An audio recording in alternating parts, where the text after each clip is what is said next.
अस्सलाम वालेकुम। हमने नया चैप्टर केमिकल थर्मोडायनेमिक ये पिछले वीडियो में शुरू किया था।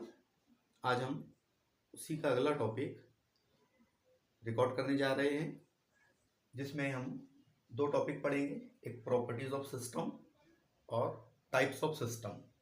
ये दो टॉपिक हम इस वीडियो में कवर करने की कोशिश करेंगे। ठीक है, जैसा आपको बोर्ड पे नजर आ रहा होगा, हमने लिखा है प्रॉपर्टीज ऑफ सिस्टम, यानी निजाम की किस्में। हमने पिछली बार पढ़ा था टाइप्स ऑफ सिस्टम, निजाम की किस्में, जिसमें हमने कहा कि तीन तरह के निजाम होते हैं। एक होता है ओपन सिस्टम, एक होता है क्लोज सिस्टम, एक होता है आइसोलेटेड सिस्टम। जिसमें हमने कहा था कि अगर निजाम और माहौल के दरमियान में तवानाई और मादे का लेन देन होता है तो वो खुला निजाम कहलाता है। सिर्फ तवानाई का लेन देन हो तो वो क्लोज निजाम यानी बंद निजाम कहलाता है। और अगर तवानाई और मादे का लेन देन ही ना हो, यानी दोनों एक्सचेंज ना हो, तो वो अमल कहलाता है आइसोलेटेड सिस्टम। यानी मेन जो डिपेंडेंस है वो है हमारा एनर्जी और मैटर पे, कि सिस्टम और सराउंडिंग इन दोनों में क्या लेन देन होता है। ठीक है, ये हमने लास्ट टॉपिक डिस्कस किया था। उसके बाद में हम शुरू करने वाले हैं प्रॉपर्टीज ऑफ सिस्टम। इसको समझाने से पहले हम एक मिसाल दे देते ताकि बात समझने में आसानी जाए। जैसे फर्ज करो कि आपने दो कंडीशन लिए, ए और बी। ए में आपने लिया 1 लीटर पानी, ठीक है, और बी में लिया आपने 2 लीटर पानी। दोनों में पानी है, लेकिन ए जो हमने मसलन बॉटल लिया हमने या बकेट लिया है, उसमें 1 लीटर पानी लिए, और इसमें जो है तो बी में 2 लीटर पानी लिए। ठीक है, अब अगर मैं पूछूं आपको कि भाई 1 लीटर जो पानी आपने ली इसका वॉल्यूम कितना है, तो सिंपल है, आप कहेंगे सर 1 लीटर। इसका वजन कितना है, तो मे बी पॉसिबल कि आप कहें सर 1 किलोग्राम, क्योंकि जनरली हम देखते हैं कि लिक्विड और जो सॉलिड फॉर्म में किलोग्राम में अगर लेते हैं हम, तो ज्यादातर का सेम ही होता है, इसलिए हम एग्जांपल के लिए 1 किलोग्राम बोल रहे हैं। ठीक है, तो ये आप बोलेंगे कि भाई लीटर किलोग्राम, 1 किलोग्राम है 1 लीटर है। ठीक है, अगर मैं इसका बॉइलिंग पॉइंट पूछूं पानी का, तो आप कहेंगे सर 100 डिग्री सेल्सियस। आ रही है बात समझ में? चलो, पहली कंडीशन तो हमने 3 चीजें बताए, जो हमारे समझाना है इस पे से आपके समझ में आ जाएगा इंशाल्लाह। दूसरी कंडीशन हमने जो 2 लीटर लिया था, अब अगर मैं पूछूं आपको कि इसका मेरे को वॉल्यूम बताओ, तो आप कहेंगे सर 2 लीटर। मैं कह रहा हूं मास बताओ, तो आप कहेंगे सर 2 किलोग्राम। ठीक है, मैं पूछ रहा हूं आपको बॉइलिंग पॉइंट, तो आप कहेंगे सर 100 डिग्री सेल्सियस।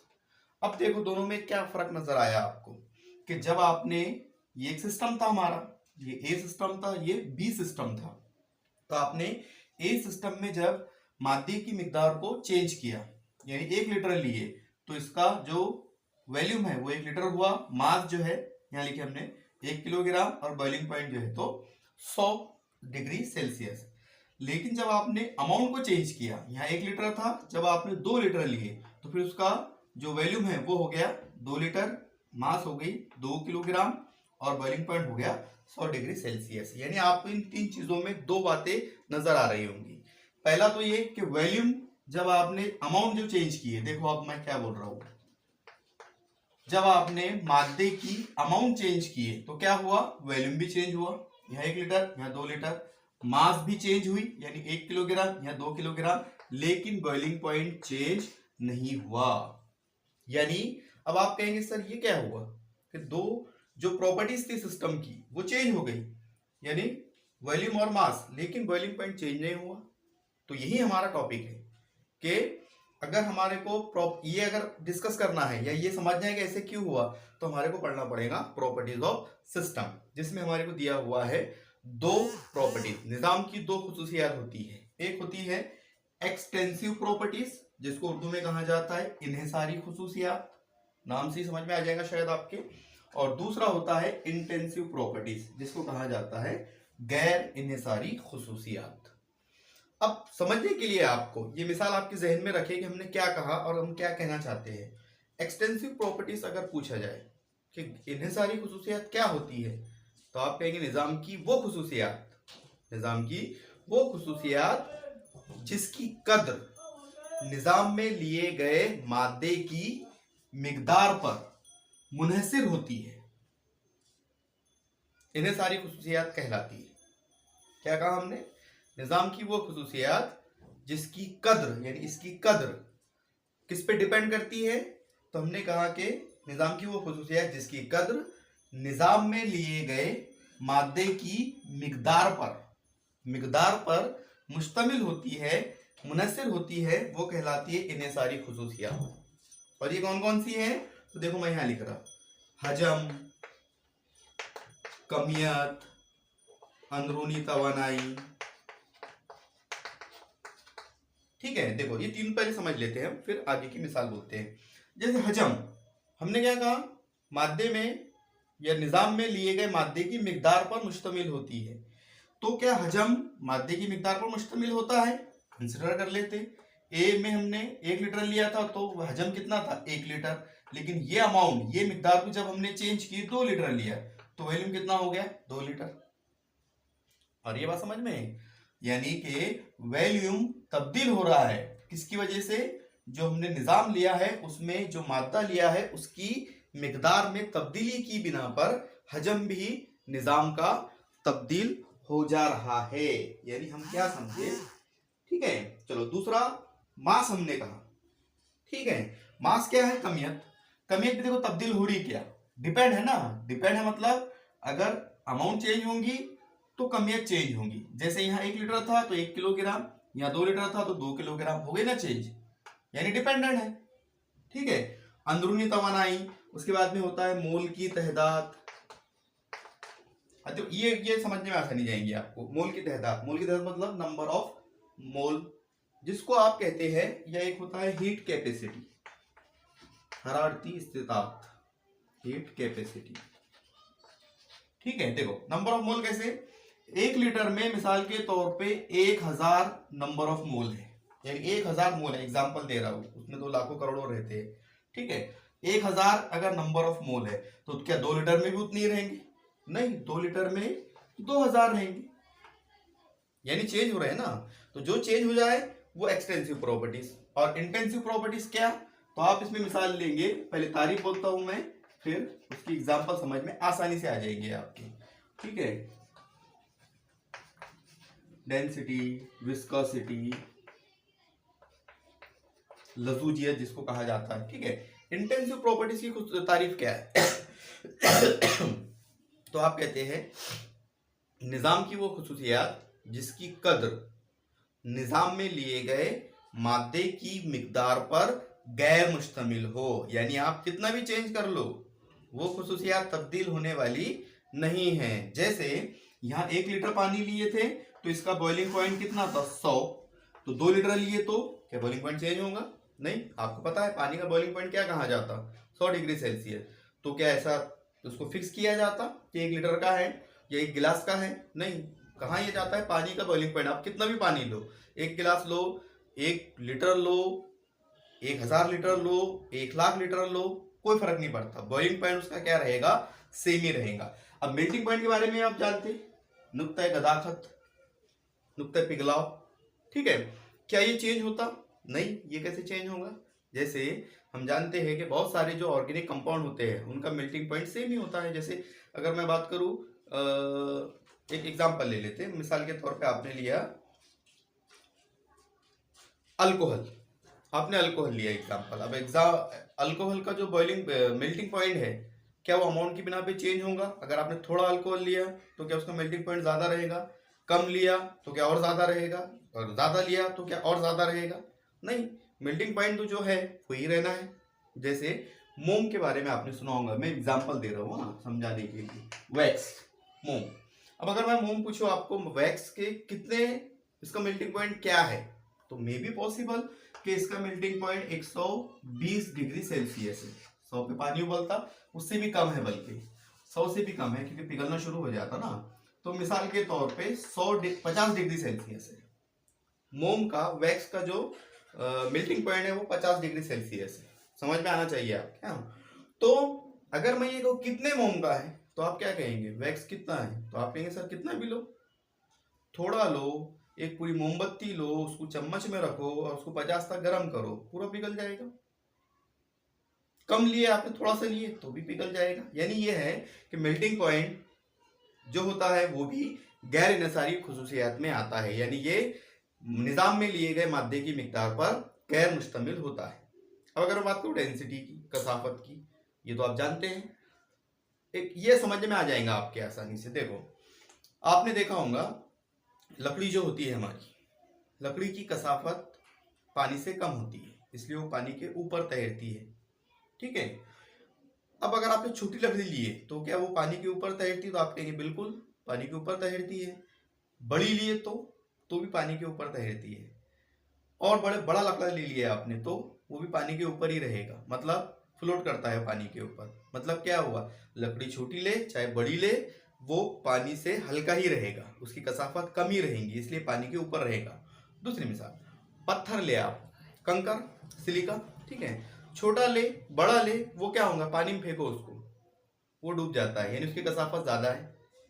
यानी अमाउंट पर डिपेंड नहीं करता कि भाई आपने मादा जो है तो छोटा ले लिया तो उसकी डेंसिटी कम है, ज्यादा ले लिया तो उसकी डेंसिटी ज्यादा है, ऐसा नहीं होता है। डेंसिटी भी जो है तो क्या होती है, कॉमन होती है। विस्कोसिटी, लजूजियत, ये तो आपको पता ही होगा कि अगर मैं बात करूं जैसे गाढ़ापन, विस्कोसिटी मतलब गाढ़ापन ना, तो लजूजियत उर्दू में कहा जाता है। शहद की जो लजूजियत होती है, कम लिए तो क्या चेंज होती है, ज्यादा लिए तो क्या चेंज होती, नहीं, वो भी सेम ही रहती है, ठीक है। इसमें एक मिसाल और है, सरफेस टेंशन, सतही तनाव, ठीक है। अब ये क्या है, सरफेस जो हमारा वेपर्स होते हैं लिक्विड के अंदर, वो एक दबाव क्रिएट करते हैं माई की सतह पर, ठीक है। तो क्या सरफेस टेंशन क्या होगा, क्या चेंज होगा, नहीं, वो भी मादे की मिकदार पर इंडिपेंडेंट है, यानी गैर मुनस्सिर है, तो वो भी जो है तो तब्दील होने वाला नहीं है, ठीक है। तो देखो अब क्या हुआ, एक और है specific gravity, specific heat, specific heat, ठीक है, खास तरह की जो हरारत होती है उसकी बात हो रही है। तो ये सब चीजें जो है तो क्या है, मादे की मिकदार पर गैर मुनहसिर है। इसके ऊपर एमसीक्यूज में सवाल आता है आमतौर पे कि कौन सी एक्सटेंसिव प्रॉपर्टीज है, कौन सी इंटेंसिव प्रॉपर्टीज है। देखो इतना एक्सप्लेनेशन में अगर ज्यादा हो गया होगा तो आप सिंपल सी बात याद रखो ना कि हर वो अमाउंट, निजाम की हर वो अमाउंट या हर वो खुसूसियात जिसकी वैल्यू, जिसकी कदर निजाम में मौजूद मादे की मिकदार पर मुश्तमिल है, तो वो एक्सटेंसिव, गैर मुश्तमिल है, गैर मुनस्सिर है, तो वो इंटेंसिव प्रॉपर्टीज कहलाएंगी।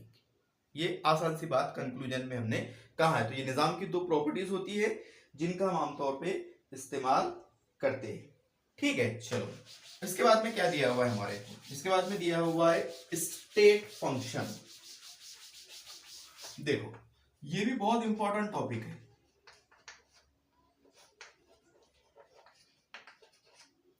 स्टेट फंक्शन को समझने के लिए पहले हम दो तीन बातों का जिक्र कर लेते। स्टेट, फिर इक्विलिब्रियम, तवाज़न, हालत, ये तवाज़न, ठीक है। फिर बात करेंगे स्टेट फंक्शन, हालत के तफाउल, एक होता है पाथ फंक्शन। एकदम आसान सा टॉपिक है, जितना इसको कीप इट सिंपल रखेंगे उतना आपके आसानी से समझ में आएगा। अब जैसा मैं अगर पहले आपको पूछ ही दूं कि भाई हालत क्या होती है, अब हालत क्या होती है तो इसको समझने के लिए हम क्या करते हैं, एक कंडीशन बनाते। मतलब एक लिए हमने इस्तवान सिलेंडर, ठीक है, इसमें एक गैस लिए, क्या लिए, एक गैस लिए, इसको सिलेंडर टाइप ही बना देते, ठीक है। इसमें एक गैस लिए, मिसाल के तौर पे गैस का जो वॉल्यूम है वो है V1, टेम्परेचर जो है वो है T1 और जो प्रेशर है वो है P1। इसमें लगाया हमने एक पिस्टन, पिस्टन यानी फिशारा, ठीक है। इस तरह से मूवेबल पिस्टन, फ्रिक्शनलेस फिशारा जो है हमने लगाए। ठीक है, अभी आपको नजर क्या आ रहा, एक स्तवाना है, उसमें गैस लिए, गैस का वॉल्यूम यानी हजम है V1, टेम्परेचर है T1, प्रेशर है P1। अब पहले एग्जांपल दे रहा हूं मैं कि मैंने उसमें पिस्टन लगाया। अब जैसे ही मैं पिस्टन को शुरू करता हूं, अप एंड डाउन की बात हो रही है, शुरू करना मतलब इसको मैं अंदर लौट सकता हूं या बाहर निकाल सकता हूं, इनवर्ड या आउटवर्ड। ठीक है, तो मैंने इसके ऊपर मिसाल के तौर पे दबाव लगाया पिस्टन पे, तो पिस्टन अंदर जाएगा या बाहर आएगा। ओके, तो जैसे ही पिस्टन मिसाल के तौर पे अंदर गया तो आप जानते हैं कि या पहले बाहर आया है, यानी पिस्टन पहले बाहर आया, तो क्या होगा, ये गैस के अंदर एक्सपांड होगा। जब ये बाहर जाएगा तो इतना एरिया मिलेगा ना, इसको इतना एरिया मिलेगा, तो जितना एरिया मिलेगा गैस उतनी फैलेंगी, एक्सपांड होगा। और अगर वो अंदर आता है तो वो कॉन्ट्रैक्ट होंगी, क्योंकि जितना एरिया पहले उन्होंने कवर किए थे उतने एरिया पे अब पिस्टन आ गया है। ठीक है, जब बाहर जाएगा तो गैस एक्सपांड होंगी, फैलेंगी, जब अंदर आएगा अपवर्ड इनवर्ड आएगा तो फिर वो क्या होगी, कॉन्ट्रैक्शन होगा। ठीक है, तो दोनों में जो आपको ठीक लगे वो अमल करे। लेकिन हम कहना क्या चाह रहे हैं कि इस जो गैस है उसके अंदर हरकत पैदा होंगी, हरकत की वजह से पता है आपको पहले वॉल्यूम V1 था, मे भी पॉसिबल के अब हमने शुरू करे और फिर बाद में उसको हरकत दिए और फिर रोक दिए तो क्या हुआ, जो उसका वॉल्यूम था पहले V1 था, अब हो सकता है एक्सपांड हो सकता है कॉन्ट्रैक्शन हो, तो वॉल्यूम तो चेंज होना है। एक्सपांड होगा तो वॉल्यूम बढ़ जाएगा, कॉन्ट्रैक्शन होगा तो वॉल्यूम कम हो जाएगा। क्लियर? हाँ, तो मे भी पॉसिबल इसका वॉल्यूम V2 है, टेम्परेचर T2 है और प्रेशर P2 है। ये 3 चेंजेस आपको नजर आएंगे, बस इसी से आपके पूरी बात समझ में आ जाएंगी। देखो हालत क्या होती है, हालत होती है कि ये जो इसकी खुसूसियात है, जिसमें हमने एक सेट बनाया, वॉल्यूम, टेम्परेचर, प्रेशर, ये पूरा एक सेट है जिसकी कदर तब्दील हो सकती है। तो उर्दू में इसको कहा जाता है बदल पजीर कदरें, जो बदल सकती है, वो खुसूसियात जो बदल सकती है।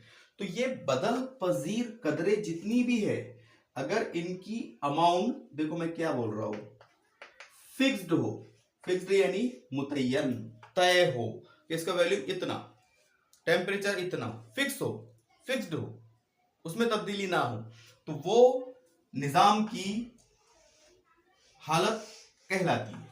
यानी तमाम बदल पजीर कदरों का सेट निजाम की हालत कहलाती है। समझ में आया? यानी ये वैल्यूम, आप ये जो वैल्यू है जो चेंज हो सकती है, इनकी कदरें अगर फिक्स्ड है, इनकी कदरें अगर मुतय्यन है, तो फिर वो निजाम की हालत कहलाएगी। आगे बात समझ में इतनी? यानी कि जैसा मैं ये कहूं कि भाई यहां पर आपने क्या किए, पहले पिस्टन लगाए थे, गैस भरे थे और नॉन मूवेबल कंडीशन में था पिस्टन, तो ये होगी निजाम की एक हालत, इसको आप स्टेट 1 कह सकते हैं।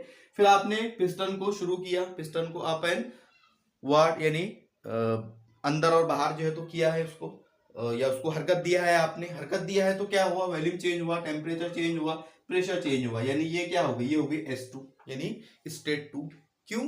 क्योंकि यहाँ जो तमाम बदल पजीर कदरें हैं, इनका जो सेट है पूरा, इनकी जो वैल्यू है वो फिक्स्ड है। अगर फिक्स्ड हो तो वो कहलाती है स्टेट। क्लियर? आसान सी बात। तमाम बदल पजीर कदरों का सेट तमाम बदल पजीर कदरों के सेट की वैल्यू मुतय्यन हो तो वो निजाम की हालत कहलाती है। ठीक है, इक्विलिब्रियम क्या है, इसको थर्मोडायनेमिक इक्विलिब्रियम भी कहा जाता है। जैसे देखो आप यहां आपने क्या किया, मैंने कहा इस पे समझ में आ जाएंगे। आपने स्तवाना लिया, उसमें गैस भरे, उसमें पिस्टन लगाए, मूवेबल पिस्टन है। अभी आपने पिस्टन को कोई भी हरकत नहीं दिया, यानी उसको शुरू नहीं किया तो फिर उनका volume V1, temperature T1, pressure जो है तो P1 है, सब फिक्स्ड अमाउंट है। ठीक है, फिर आपने क्या किया, थोड़ा सा तब्दीली किया और पिस्टन को शुरू किया तो फिर V2, T2, T1 या P2 ये वैल्यू आपको हासिल हो गई है। बात समझ में? तो अगर पिस्टन अपनी ओरिजिनल हालत में रहे, यानी नॉन मूवेबल कंडीशन में रहे, तो वो है, अब देखो आप यहां ख्याल रखो, ये हालत ठीक है, लेकिन तवाज़न का कॉन्सेप्ट कब आएगा, जब आपने S1 से S2 को हासिल किए। ठीक है, तो S1 से S2 के बीच में तब्दीली क्या हुई? पिस्टन की वजह से कभी कॉन्ट्रैक्शन हुआ, कभी फैलाव हुआ, यानी कभी सुगड़ा हुआ गैस का, कभी गैस एक्सपांड हुई, गैस फैली है।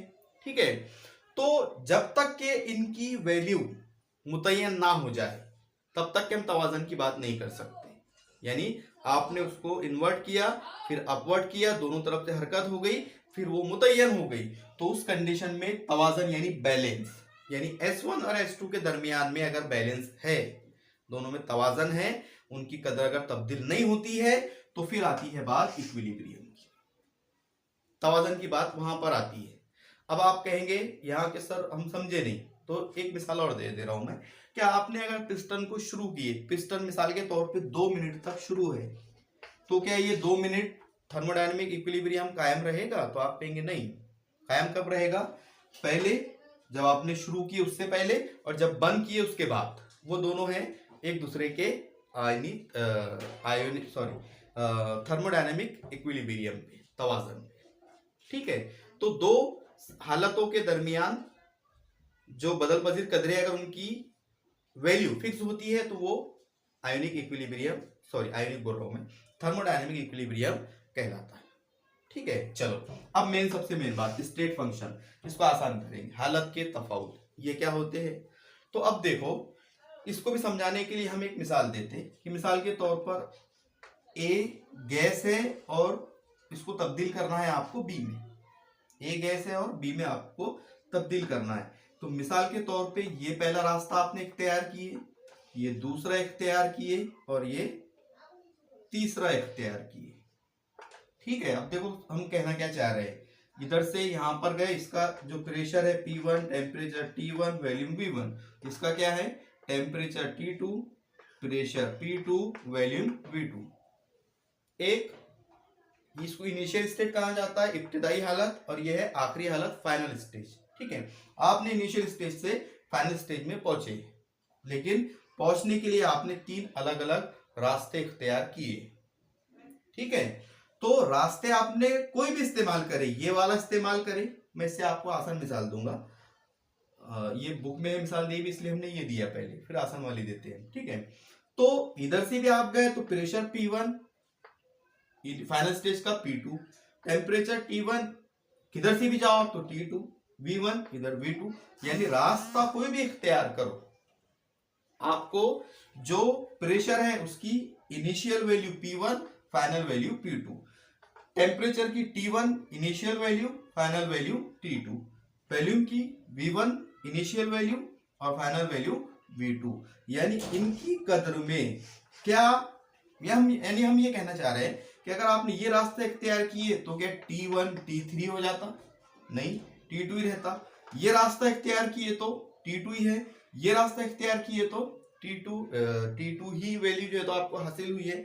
यानी कि प्रेशर, टेम्परेचर और वॉल्यूम ये सब क्या है, किस पर डिपेंड करते हैं? ये डिपेंड करते हैं सिर्फ इनिशियल स्टेट और फाइनल स्टेट की वैल्यू पर।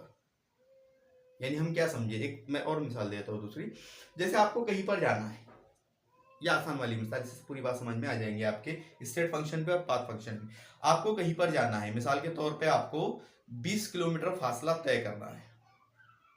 ठीक है, देखो क्या बोल रहा हूं मैं, फासला, अब ये मत बोलना कि है या नहीं है, सिर्फ मिसाल दे रहा हूं मैं ताकि ये बात समझ में आए। 20 किलोमीटर फासला आपको तय करना है, और 20 किलोमीटर ए गांव से, यानी ए प्लेस से आप निकले और बी पर पहुंचे।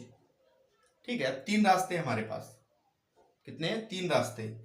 पहला रास्ता है थोड़ा सा लॉन्ग वाला, यानी 3-4 होता है ना ऐसा हमारा डायरेक्शन, ये है डायरेक्ट वाला, और ये है तीसरा उससे भी थोड़ा दूर वाला। अब अगर मैं पूछूं आपको कि कितना फासला आपने ए से यहां से शुरू करे, इन दोनों का जो एक्चुअल डिस्टेंस है वो है 20 किलोमीटर। 20 किलोमीटर, ठीक है। तो यहां से अगर आप यहां पर जाते हैं, आप एक कंसिडर कर लेते हैं बालापुर से अकोला या जलगांव से नांदुरा, ये आसानी समझ में आ जाएगा। जलगांव से नांदुरा आप जाते हैं तो है 30 किलोमीटर, लेकिन 3 रास्ते हैं हमारे पास। मे भी पॉसिबल कि आप खंडवी मार के जाए, खंडवी से तो 30 किलोमीटर पड़ेगा। हो सकता है कि आप शेगांव की तरफ से जाए तो फिर आपको वो 60 किलोमीटर पड़ेगा, ठीक है। हो सकता है आप कुरा मार के जाए तो फिर आपको वो 75 किलोमीटर पड़ेगा।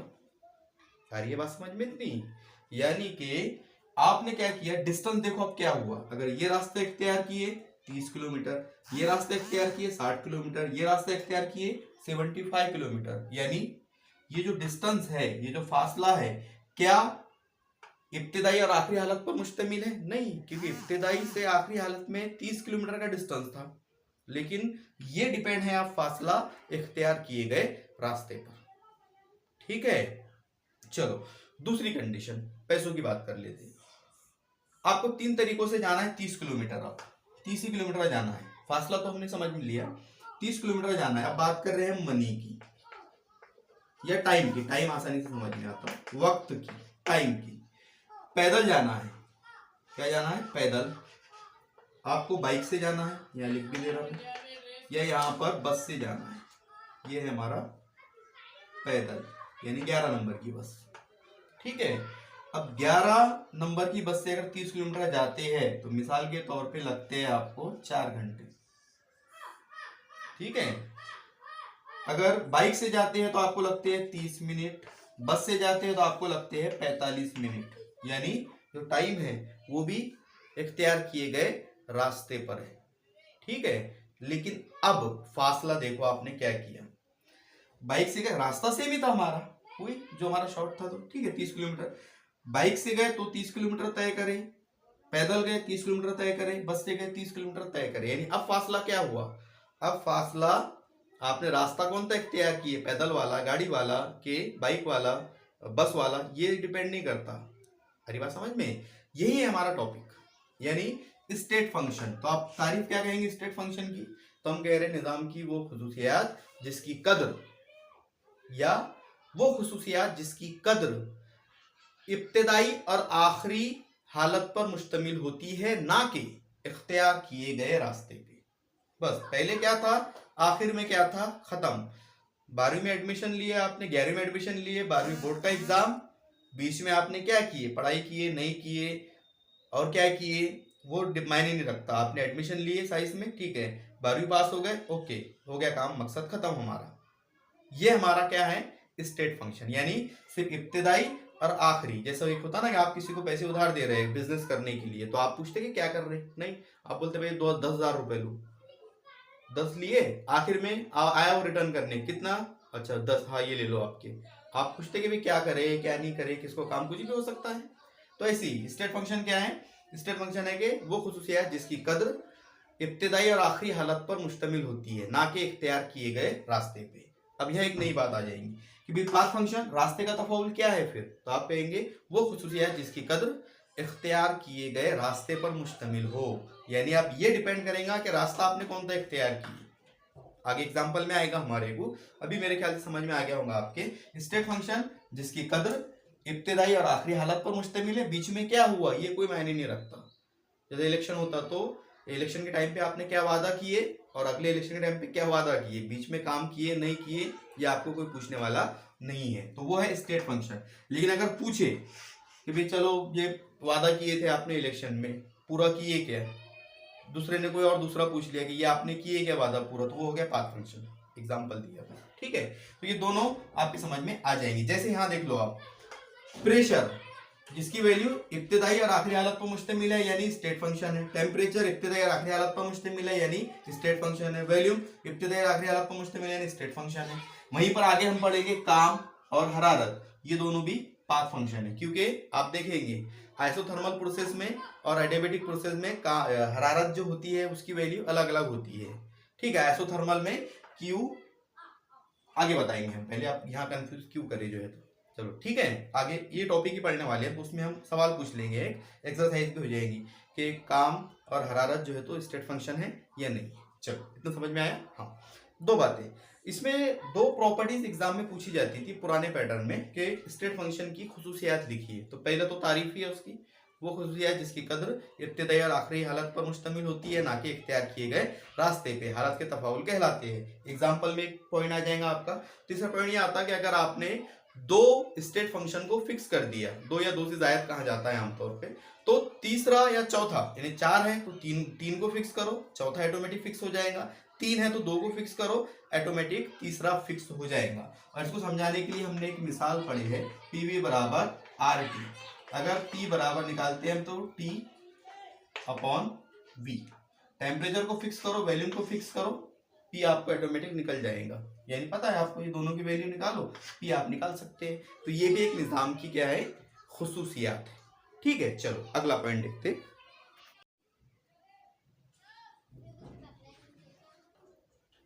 ठीक है, उसके बाद में हमारे को दिया हुआ है प्रोसेस एंड इट्स टाइप्स। अब प्रोसेस और उसकी किस्में पढ़ने से पहले हमने जो अभी बात किया थर्मोडायनामिक इक्विलिब्रियम, हमने क्या कहा कि एक बदल पजीर कदरे का सेट की कदर अगर फिक्स हो और उसमें पिस्टन लगाए, हमने अभी कंडीशन बताए थे हमने। ठीक है, तो पिस्टन को शुरू किए, पिस्टन मूवेबल हुआ, मूव हुआ, उसने एक्सपांड किया या कॉन्ट्रैक्शन किया, उसके नतीजे में हमारे को बदल पजीर कदरों की दूसरी वैल्यू हासिल हुई है। तो ये जो पहली वैल्यू और दूसरी वैल्यू है, इसको हम थर्मोडायनामिक इक्विलिब्रियम कहते हैं। ठीक है, तो ऐसे ही कहा जाता है कि एक ट्रांजिशन स्टेट की फर्स्ट ट्रांजिशन स्टेट की सेकंड ट्रांजिशन स्टेट में तब्दीली। ट्रांजिशन स्टेट से आप कुछ कंफ्यूज ना हो, वही है जो हालत हमने कहा कि भाई यहाँ पर क्या था, pressure P1, volume V1, temperature T1। यहाँ पर क्या हुआ, प्रेशर P2, वैल्यूम V2 और टेम्परेचर T2। तो ये एक इक्विलिब्रियम है, ये दूसरा इक्विलिब्रियम है। तो एक इक्विलिब्रियम, तीन अलग अलग तरीकों से मैं डेफिनेशन बता रहा हूँ प्रोसेस की, अमल की। एक इक्विलिब्रियम की जो हालत है या तवाजन है, उसका दूसरी इक्विलिब्रियम में या तवाजन में तब्दील होना, या एक ट्रांजिशन स्टेट का दूसरी ट्रांजिशन स्टेट में तब्दील होना, या एक हमने स्टेट भी कहा, इसी को स्टेट भी कहा जाता है। तो एक हरारकियाती हालत की दूसरी हरारकियाती हालत में तब्दीली क्या कहलाती है, प्रोसेस कहलाती है। ऐसा हम बताना चाह रहे हैं। ठीक है, आसान वाली डेफिनेशन याद रखें आप, बुक में ट्रांजिशन स्टेट का जिक्र है इसलिए मैंने ट्रांजिशन स्टेट कहा, आप उसको आसान याद रखें। क्या कहा हमने, एक हरारकियाती हालत की दूसरी हरारकियाती हालत में तब्दीली प्रोसेस या अमल, प्रोसेस यानी अमल कहलाती है। ठीक है, इसमें हमारे को दिया हुआ है अमल की मुख्तलिफ किस्में, जिसमें हम 6 अमल जो है तो पढ़ेंगे, जिसमें पहला है आइसोथर्मल अमल प्रोसेस, आइसोथर्मल प्रोसेस। ठीक है, हम तपिशी अमल,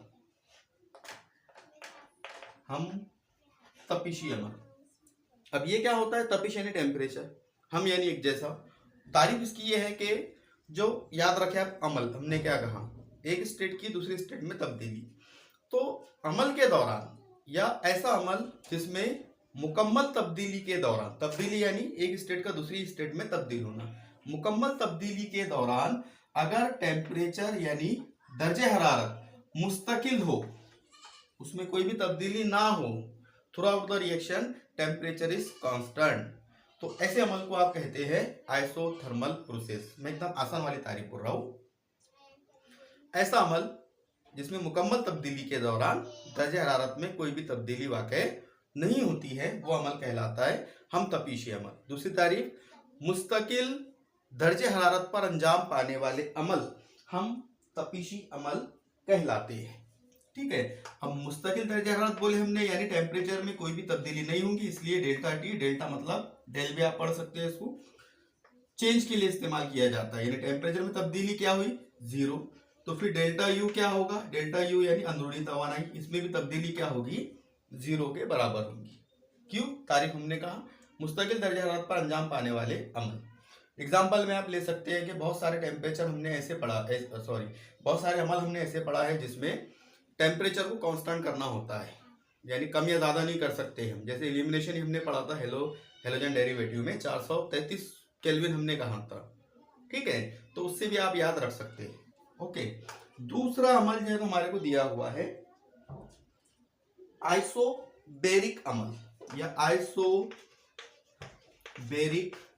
प्रोसेस, उर्दू में समझ में आ जाएगा आपके, हम दबाव अमल, अब ये क्या है? ऐसा अमल जिसमें मुकम्मल तब्दीली के दौरान दबाव मुस्तकिल हो, यानी दबाव में कोई भी तब्दीली वाक़ई ना हो, या आप दूसरी तारीफ ऐसी कह सकते हैं कि ऐसा अमल मुस्तकिल दबाव के तहत अंजाम पाने वाले अमल हम दबाव अमल कहलाते हैं। अब दबाव में कोई तब्दीली नहीं हो रही, यानी delta P is equal to 0।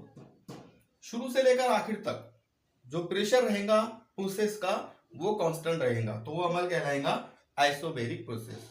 अब हमने कई सारे अमल पढ़ा है, 11वीं में हमने पढ़ा था हाइड्रोकार्बन में इथिलीन की तैयारी या पॉलीइथिलीन की तैयारी, इथिलीन से पॉलीइथीन की तैयारी, पॉलीथीन जिसको हम पढ़ते हैं, तो उसमें हमने कहा था कि 502 एटीएम जो है तो प्रेशर होना चाहिए। या कई सारे अमल हम पढ़ते हैं ऑर्गेनिक में जो 1 एटीएम फिजाई दबाव के तहत अंजाम पाते हैं, यानी पूरे थ्रू आउट द रिएक्शन, पूरे अमल के दौरान में दबाव में कोई भी तब्दीली वाक़ई ना हो।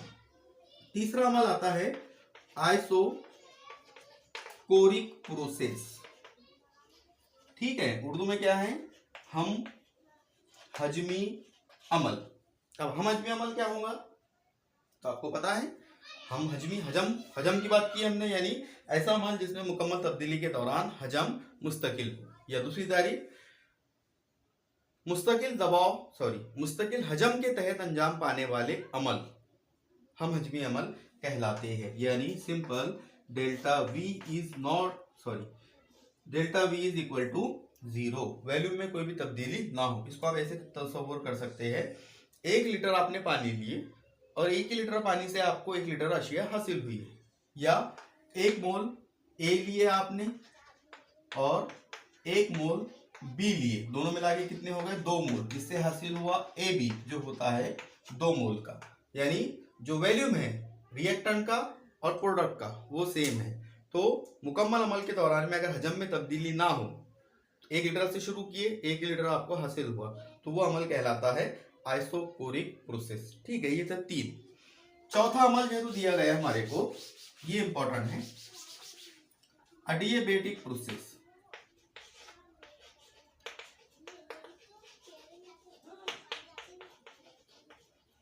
उर्दू में लिखता हूं मैं, समझ में आ जाएगा।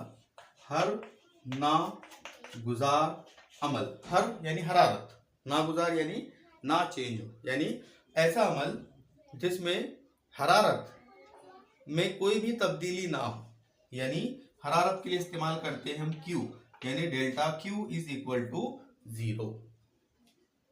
इसको आप ऐसे भी तस्वीर कर सकते हैं कि ऐसा अमल जिसमें निज़ाम और माहौल के दरमियान में जो हमने आइसोलेटेड पढ़ा था उससे भी आप इसका कंपैरिजन कर सकते हैं।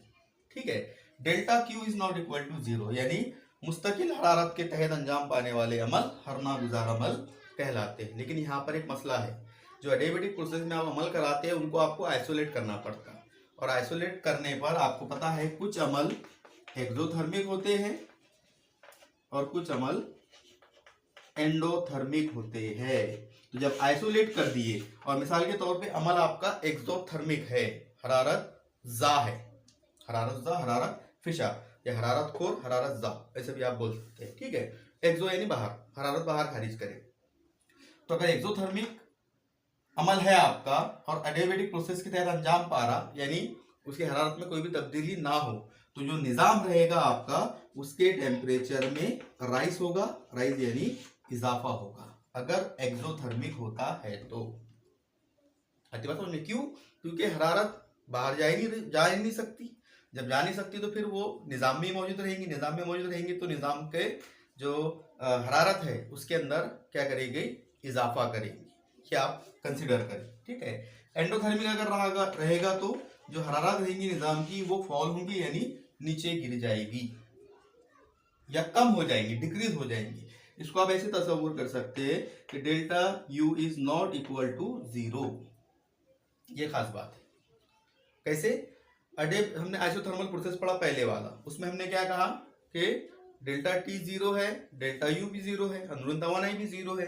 लेकिन एडियाबेटिक प्रोसेस में delta U is not equal to 0, यानी जो निज़ाम की अंदरूनी तवानाई रहेंगी वो मुस्तकिल नहीं रहती। अगर निज़ाम एक्सोथर्मिक रहा तो ये पॉजिटिव हो जाएंगी, अगर एंडोथर्मिक रहा तो ये नेगेटिव हो जाएंगी, यानी निज़ाम की अंदरूनी तवानाई में तब्दीली वाक़ई होगी। अब आप ये कंफ्यूज हो गए कि सर आप तो कह रहे हरारत मुस्तकिल हो।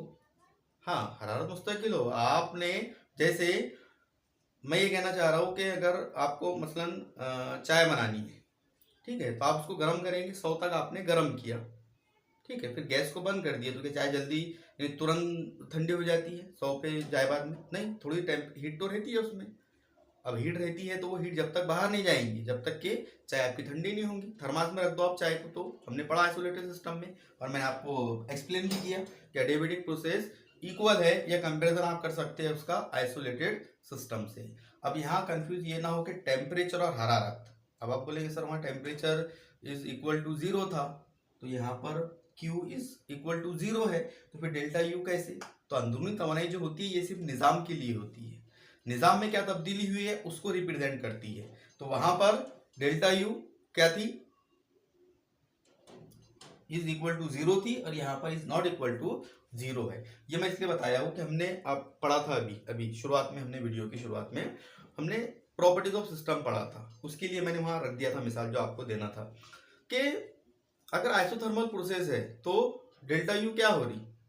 तो आप कहेंगे कि सर स्टेट फंक्शन में भी आप इसको एक्सप्लेन कर सकते हैं। स्टेट फंक्शन में हमने क्या कहा कि स्टेट फंक्शन में हमने कहा जिसकी कदर इब्तिदाई और आखिरी रास्ते पर एक मुश्तमिल हो, ना कि इख्तियार किए गए रास्ते पे।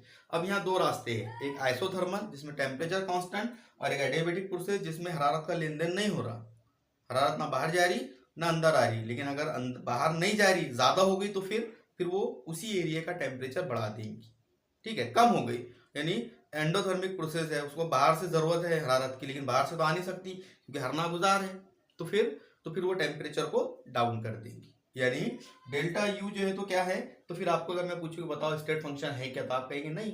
क्यों नहीं? क्योंकि आइसोथर्मल प्रोसेस में वो इक्वल टू 0 था, लेकिन एडियाबेटिक प्रोसेस में क्या हुआ? Is not equal to 0। यानी अंदरूनी तवानाई जो एग्जाम्पल हमने दिया है इसके मुताबिक एडियाबेटिक अंदरूनी तवानाई स्टेट फंक्शन नहीं है। चलो, ये था चौथा बार। इसमें आपको कंपैरिजन भी पूछता है आइसोथर्मल और एडियाबेटिक प्रोसेस में। तो कंपैरिजन क्या आएगा? 4 पॉइंट हम बोलते रहे। पहला तो डेफिनेशन, मुस्तकिल दबाव के तहत अंजाम पाने वाले अमल, मुस्तकिल दर्जा हरारत के तहत अंजाम पाने वाले अमल आइसोथर्मल प्रोसेस। ऐसा अमल जिसमें हरारत का लेन देन ना हो, हरना गुजार अमल, तारीफ हो गई, ठीक है। दूसरा हमने क्या कहा, उसमें पूरे अमल के दौरान में जो अंदरूनी तवानाई है मुस्तकिल रहती है, एडियाबेटिक प्रोसेस में मुस्तकिल नहीं होती है, ठीक है। अगर एडियाबेटिक प्रोसेस में अगर एक्सोथर्मिक अमल हो तो निज़ाम की जो हरारत रहेंगी उसमें इजाफा हो जाएगा, अंदरूनी तवानाई में इजाफा हो जाएगा। अगर एंडोथर्मिक हो तो कमी वाक़ हो जाएंगी। उसमें ऐसा नहीं होता है, उसमें डेल्टा U के अंदर कोई भी तब्दीली वाक़ नहीं होती है। चौथा, उसको आइसोलेट यानी आइसोथर्मल प्रोसेस को अलहदा करने की जरूरत नहीं है, लेकिन एडियाबेटिक प्रोसेस को अलहदा करना ही पड़ता है। ये 4 फर्क है जो आपको पूछे जाते हैं आमतौर पर। चलो, पांचवा अमल रिवर्सिबल प्रोसेस। इसको आप देखो आसानी से भी आप समझ सकते हैं, रिवर्सिबल प्रोसेस, मिराजेई अमल, ठीक है। ये क्या होता है? इसको फर्ज करने के लिए या समझने के लिए हम एक चीज को कंसिडर करते हैं कि आपने गैस लिए, उसमें स्तवाना लिए, उसमें गैस भरे और इसके अंदर लगाए एक पिस्टन, ठीक है। यहाँ पर जो गैस का दबाव रहेगा उसको हम P से जाहिर करते हैं, जिसको ड्राइविंग फोर्स कहा जाता है, और पिस्टन के ऊपर जो आप दबाव लगाएंगे वो रहेगा Px, यानी एक्सटर्नल प्रेशर। समझ में आया? ये ड्राइविंग फोर्स, ये एक्सटर्नल प्रेशर। अब आप इमेजिन करो कि ड्राइविंग फोर्स यानी गैस का दबाव और फिजाई दबाव अगर दोनों सेम है तो इसमें क्या तब्दीली होगी? तो आप कहेंगे नहीं, सेम है तो फिर तब्दीली वाकई नहीं होगी। इस कंडीशन में अगर ये दोनों सेम हो जाते हैं तो इसको कहा जाता है कि ये अमल है मैकेनिकल इक्विलिब्रियम, यानी मैकेनिकी तवाज़न में है। लेकिन जैसे ही आप इसको कम करते हैं, यानी Px is less than P है, Px को आपने क्या कर दिया? कम कर दिया, उसकी वैल्यू को कम कर दिया as compare to driving force. तो फिर क्या होगा? कम कर दिए तो ये आएगा पिस्टन बाहर, और जैसे ही बाहर आएगा तो फिर इसके अंदर हरकत होना शुरू हो जाएगी, ठीक है। और कम कितना किया आपने? एक वर्ड याद रखिए,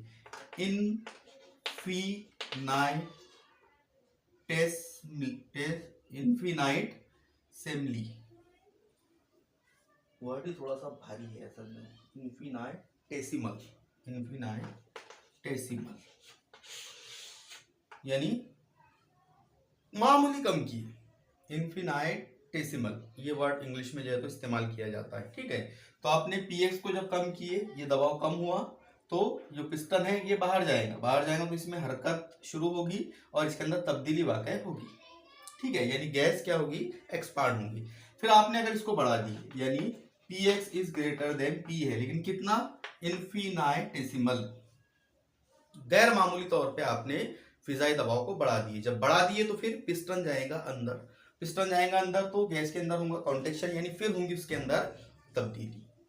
आती बात समझ में? तो आप अब गौर करो, यहाँ पर रिवर्सिबल अमल को अगर समझना है तो अगर P इज इक्वल टू, यानी ड्राइविंग फोर्स इक्वल है अगर फिजाई दबाव की, तो अमल कायमे है, मैकेनिकल इक्विलिब्रियम पे है, उसमें कोई भी तब्दीली वाक़ई नहीं हो रही। लेकिन जैसे ही आपने थोड़ी सी तब्दीली की है पीएक्स में और P में, यानी ड्राइविंग फोर्स में और एक्सटर्नल प्रेशर में, कम भी कर सकते ज़्यादा भी कर सकते, हमने दोनों कंडीशन बताए हैं। तो मामूली तब्दीली करने पर पिस्टन मूव हुआ, यानी उसने हरकत किया, हरकत करने के नतीजे में गैस में एक्सपांड हुआ या फिर कॉन्ट्रैक्शन हुआ है, दोनों अमल उसके अंदर वाक़ई हो सकते हैं।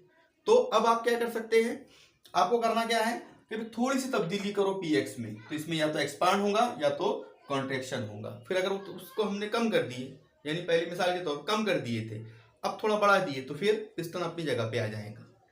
फिर कम कर दिए, फिर पिस्टन हरकत करेगा, फिर उसको सेम कर दिए ड्राइविंग फोर्स से, फिर वो मैकेनिकल इक्विलिब्रियम में आ जाएगा। यहीं से कॉन्सेप्ट आता है रिवर्सिबल प्रोसेस का। रिवर्सिबल प्रोसेस की तारीफ क्या है? रिवर्सिबल प्रोसेस की तारीफ ये है कि ऐसा अमल जिसको मुखालिफ सिमत से कुव्वत लगाकर किसी भी मरहले में माकूस किया जा सकता है, वो अमल कहलाता है रिवर्सिबल प्रोसेस, मेराजई अमल।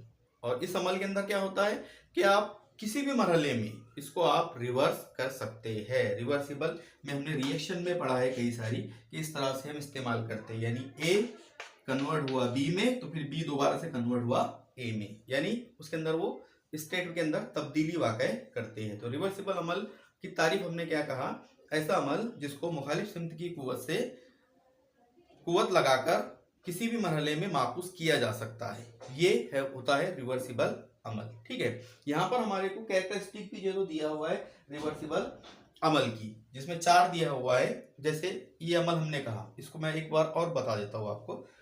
अगर रिवर्सिबल अमल कराना है तो क्या करना पड़ेगा, P में यानी ड्राइविंग फोर्स में और PX में हमने क्या कहा, या तो कमी करो या तो इजाफा करो, हम आसान कर रहे हैं, थोड़ी सी वो मुख्तलिफ होनी चाहिए। फीचर में क्या है, रिवर्सिबल अमल कब होता, तो आप कहेंगे जब ड्राइविंग फोर्स और अपोजिट फोर्स के अंदर इन्फिनाइटेसिमल चेंज हो, यानी उसमें गैर, क्या बोलेंगे उसको आप, थोड़ा सा, या क्या बोलेंगे आप, इन्फिनाइटेसिमल को आप उर्दू में कह सकते हैं गैर मामूली, मामूली एकदम। तो उसको गैर मामूली कहा जाता है, इन्फिनाइटेसिमल यानी गैर मामूली में यानी एकदम हल्का सा, हल्की सी तब्दीली करनी है आपको। तो ड्राइविंग फोर्स और जो फिजाई दबाव है उसमें गैर मामूली फर्क होना चाहिए, एक तो ज्यादा एक तो कम, तभी आपका रिवर्सिबल अमल हो सकता है, ठीक है।